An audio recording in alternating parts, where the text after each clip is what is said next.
and this is the best thing using flashcards. So you can also use an app called Anki in.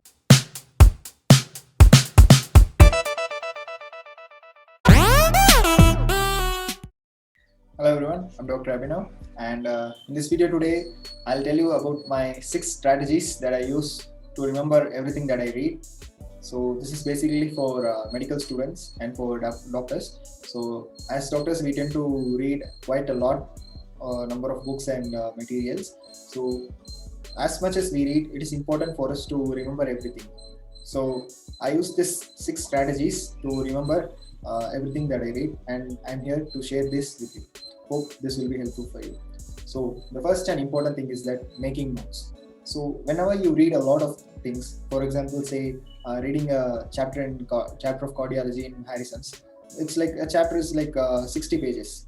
So I can't remember everything. So what do I do is that I'll make notes. Now you may ask that making notes it'll take some time. So with the new technologies that you can make use of, so highlight all the important points in your tab or in your laptop while reading.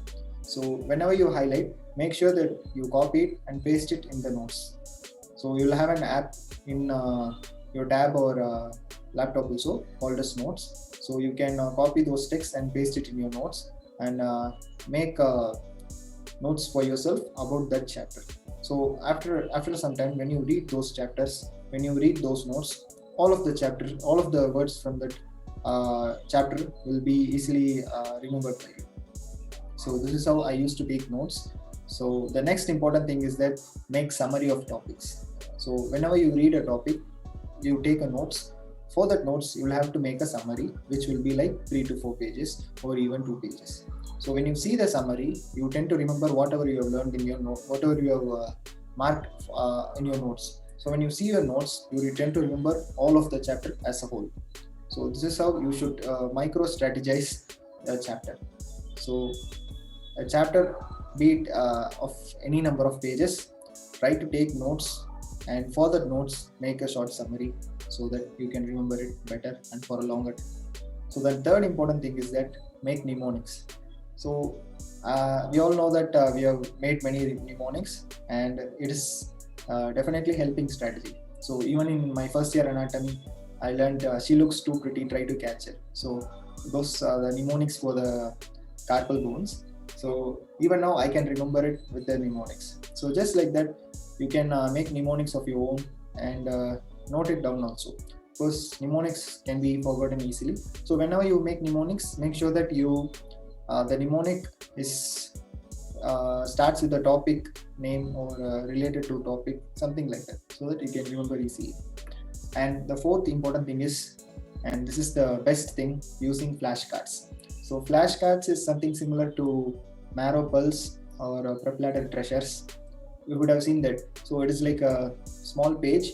It's just one page in which some important information are given. So you can also use an app called Anki in Play Store, ANKI. So those flashcards also are very useful. So whenever you're feeling bored, you can search for any random things in that, and that you can start reading anything. So flashcards are really helpful when especially for medical students, and especially in your clinical practices. So the fifth important thing is that you will have to be thirsty for knowledge. Okay, so you must feel amused of whatever you see.